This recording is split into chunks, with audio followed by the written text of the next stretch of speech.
Boa tarde, tudo bem com vocês? Eu estou aqui na companhia do meu filho e do Jean Lourusso. Aliás, estávamos rindo à beça antes de entrar no ar, falando sobre dar presentes, do que você gostaria de ganhar. A gente estava trocando uma ideia sobre isso. E a gente está levando aí esse programa maravilhoso para todo o Brasil e também para você que está no exterior. Você consegue assistir a gente através do Facebook. Basta você digitar Rádio Mundial, você vai cair na página da Rádio Mundial e você vai me ver agora, ao vivo, para todo o Brasil, tá bom? E eu vou continuar como eu tenho feito. Eu achei que esse modo de fazer os programas tirando as dúvidas dos ouvintes ficou muito legal, né? E eu estou gostando muito também. E, que nem na semana passada até eu estava com o Rodrigo, das Balinhas, que está fazendo o maior sucesso, que a gente conversou na semana passada sobre o ver a aura, lembra? Que eu falei para você olhar aqui nos intercílios, você fecha os olhos por 5 segundos, imaginaria uma cor, que na verdade não é imaginação, era isso que eu também gostaria de falar. Na verdade você está abrindo o seu sexto chakra, e aí sim você consegue vislumbrar então a cor, que na verdade não é uma imaginação, é mais do que intuição, é o sexto chakra se abrindo. Então você olha para a pessoa, fecha os olhos, olha bem nos intercílios, entre as sobrancelhas, olha para a pessoa, fecha os olhos, conta até 5, 1, 2, 3, 4, 5, imagina uma cor, abre os olhos, olha no alto da cabeça, a mesma coisa, imagina uma cor, e aí você diria para a pessoa, em alguns casos você consegue ver inclusive a aura. Isso foi muito bacana do programa de semana passada. E uma outra coisa também, o ser humano consegue enxergar, que eu fiz uma pesquisa rápida, ondas entre 400 a 700 nanômetros. Gente, isso é tão pouquinho. Quer dizer, você tem que realmente deixar a intuição fluir, ou a imaginação, como falam os americanos, eles usam muito esse termo da imaginação, para você conseguir ver a aura da pessoa, tá? Eu tive duas perguntas legais que eu quero falar agora para vocês. Uma moça me perguntou assim: Mônica, eu fui numa palestra e a palestrante disse que todo mundo tem uma missão de vida. E eu queria descobrir qual é a minha. E eu queria falar para vocês que a ideia de missão é um aspecto muito delicado. O que é missão? Por exemplo, eu falo para você, eu vou te incumbir de uma missão. Existe, na verdade, uma ordem, tanto que missão também tem como co-irmã a palavra missão, a palavra missa e até mesmo a palavra míssel. Então, qual que é a tua missão? Eu lembro que eu assisti o Matrix, que eu achei bacana, nem sei quantos anos tem, acho que 20 anos já, 15, 20 anos deve ter.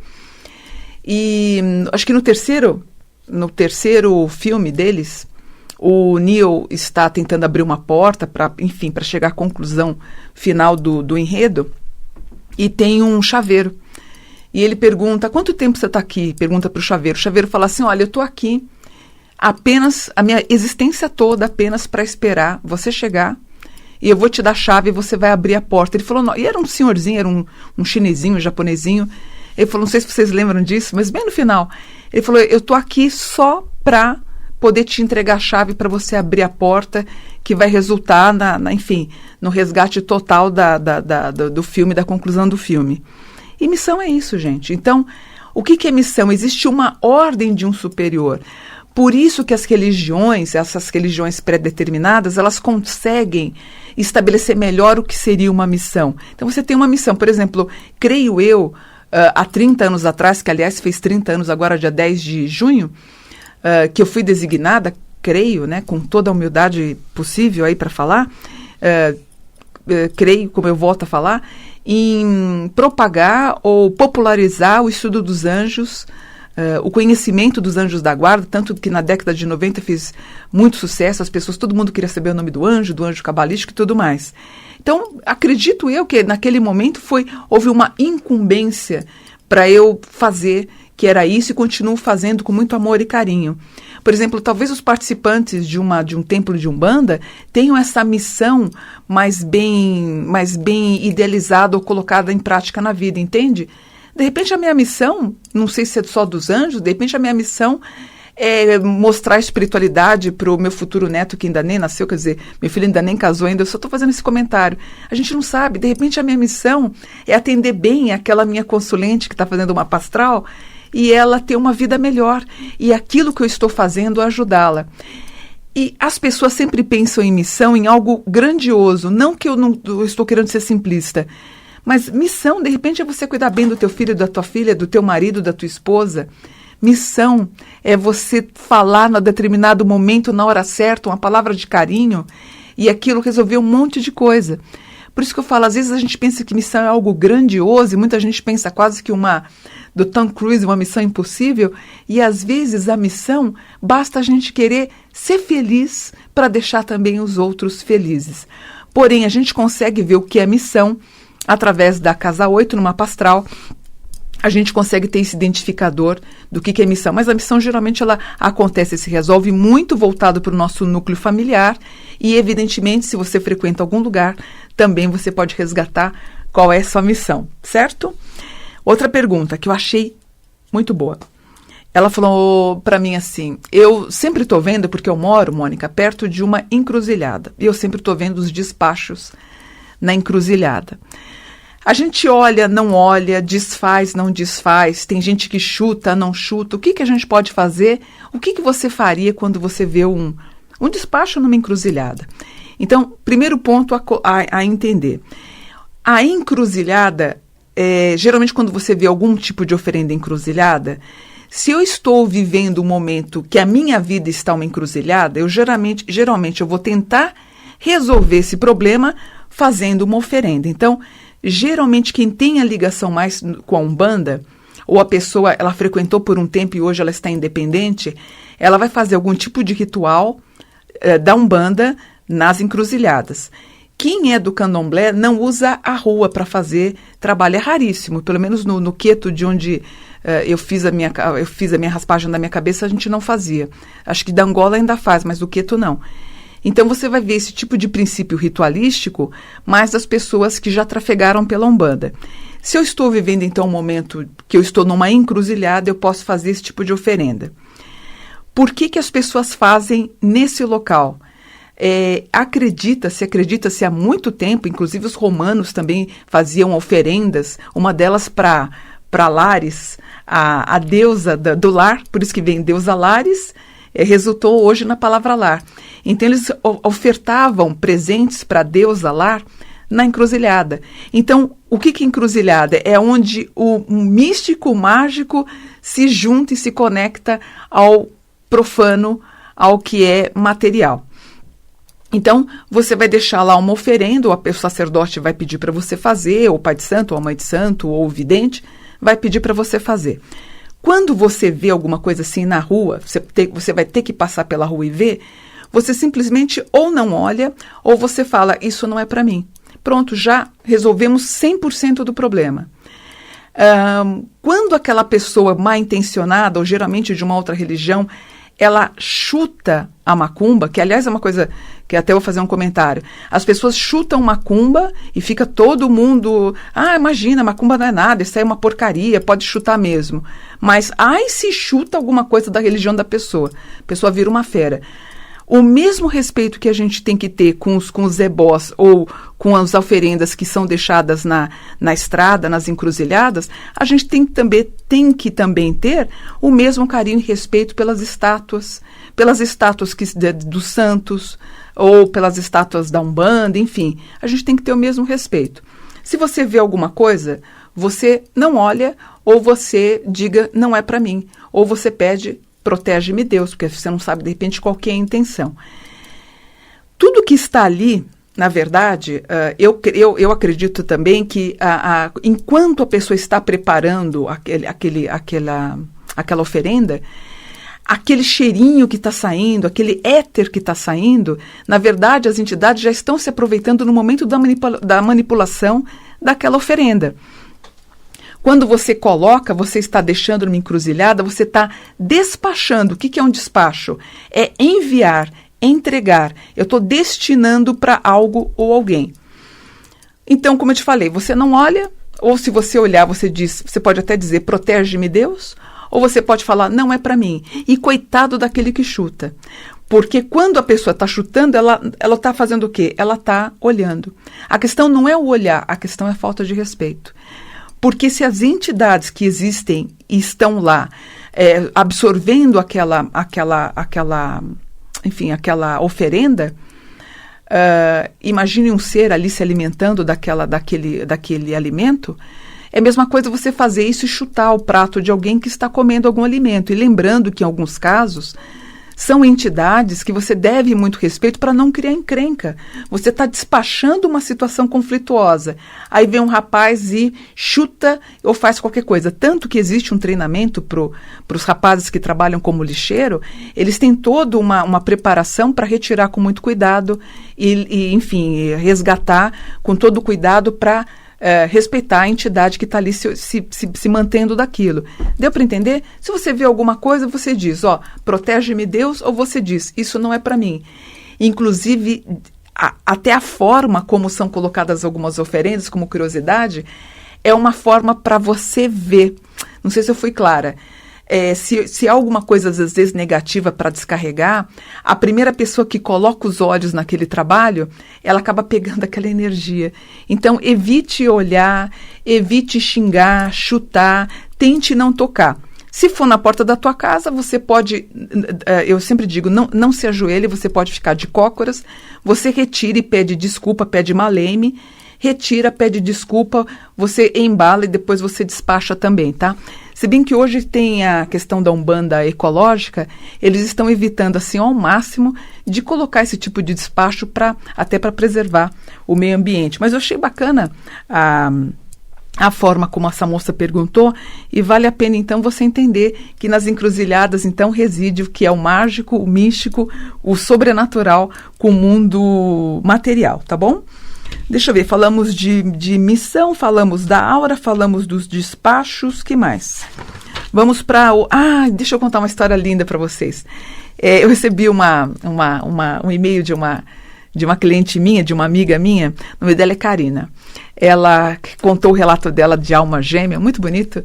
Ela estava no sul, onde ela mora, e todo mundo falava, imagina, essa é a única da família que nunca vai casar, porque ela mal sai de casa, ela não tem interesse em namorar, e por aí vai.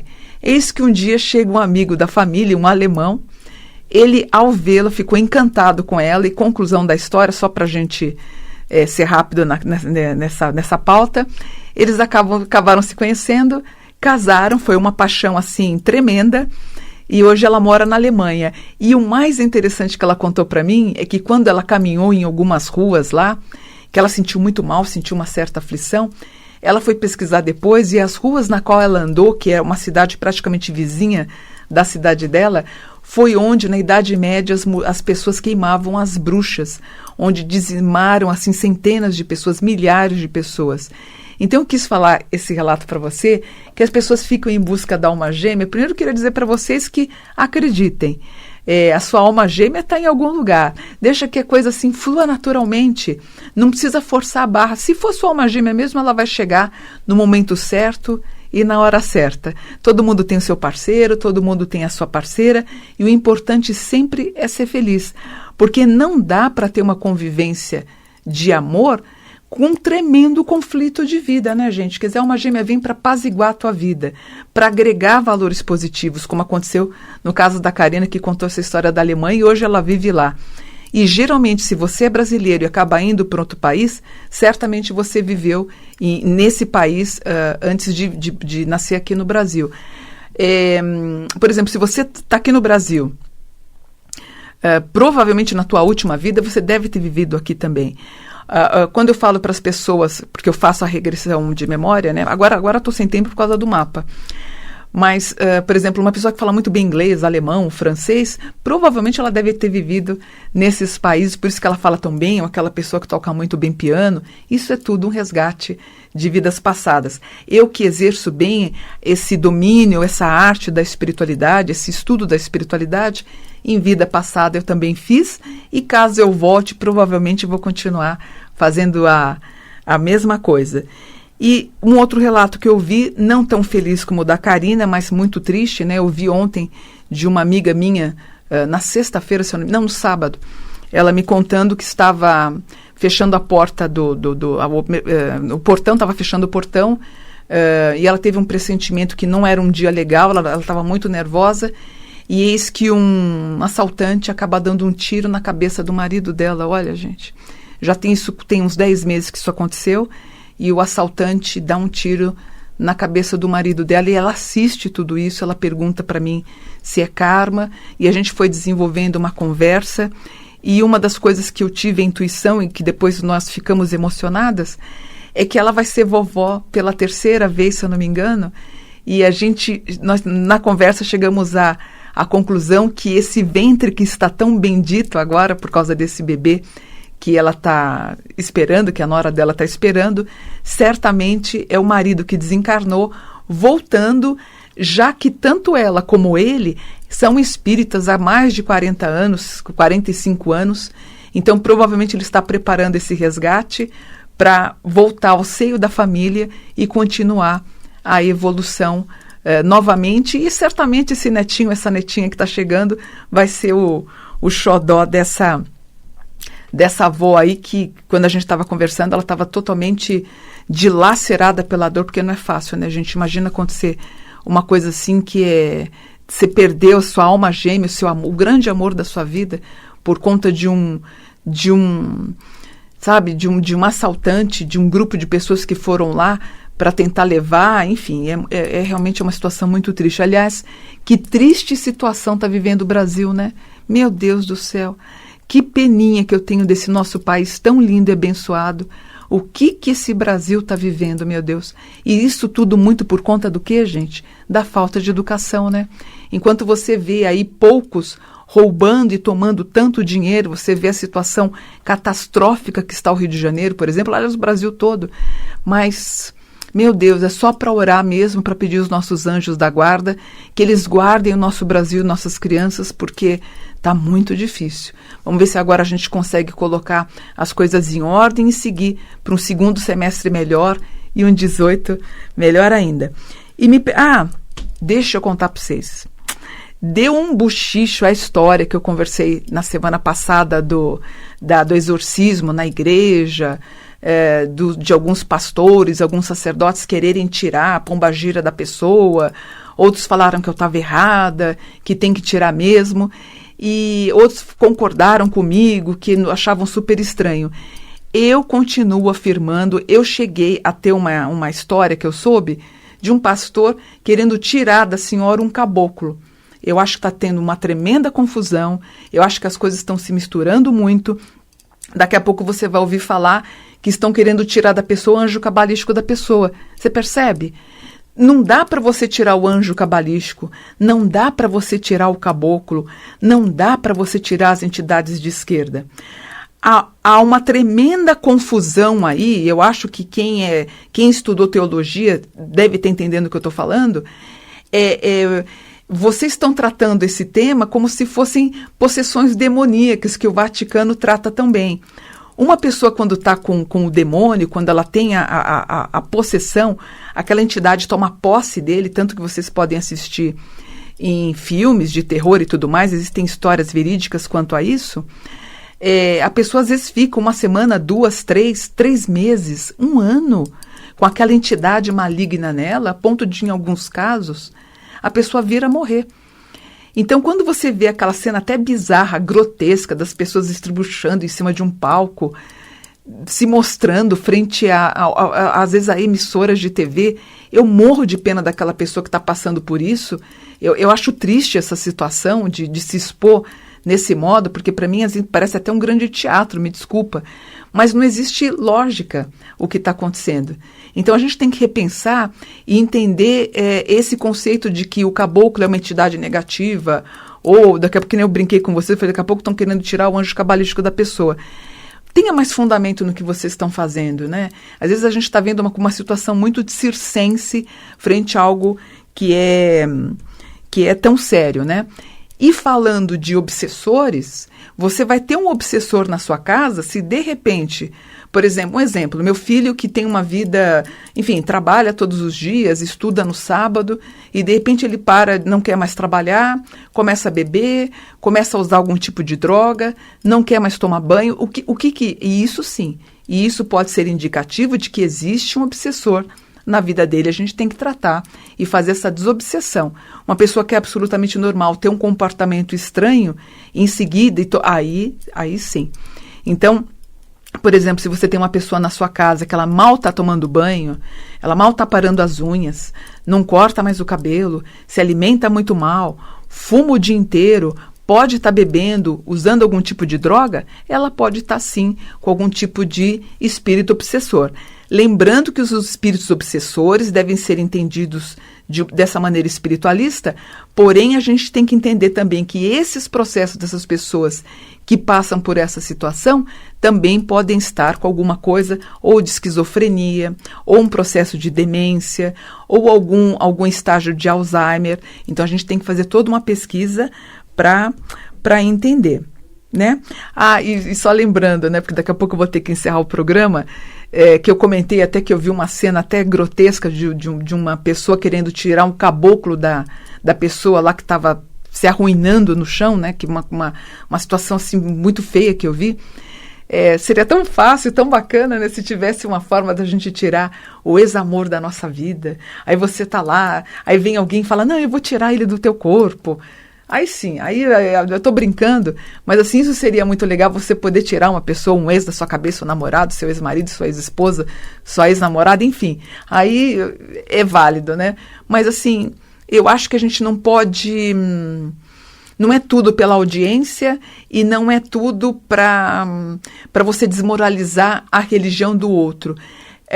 Por exemplo, o espiritualista como eu sou, eu não tenho uma religião, eu faço parte de todas as religiões. Eu conheço um pouquinho de cada coisa e eu acabo criando a minha em casa. Então é o meu religar com Deus. Não é porque eu sou uma minoria que isso faz com que uma igreja ou uma religião mais poderosa pode querer tirar vantagem nesse sentido e tentar me massacrar. Massacrar aqui, nunca. Eu resisto, vou resistir até o fim. E já lutei muito, viu? Quando eu falo isso, eu falo por experiência, por muita coisa que aconteceu na minha vida, então você tem que resistir também. Acredite no que você é, se você é um bandista, espiritualista, wiccaniano, faça o que é melhor para você. Lute contra o poder das massas. Eu acho que a gente tem que ter essa força. E quanta gente disse que eu não ia durar 1 ano, 2 anos, eu já estou há 38 anos, não é? Eu acho que é assim mesmo, é assim, a gente tem que lutar, se é o que é verdade, se faz bem às pessoas, continue, que a gente vai ser muito feliz, tá bom?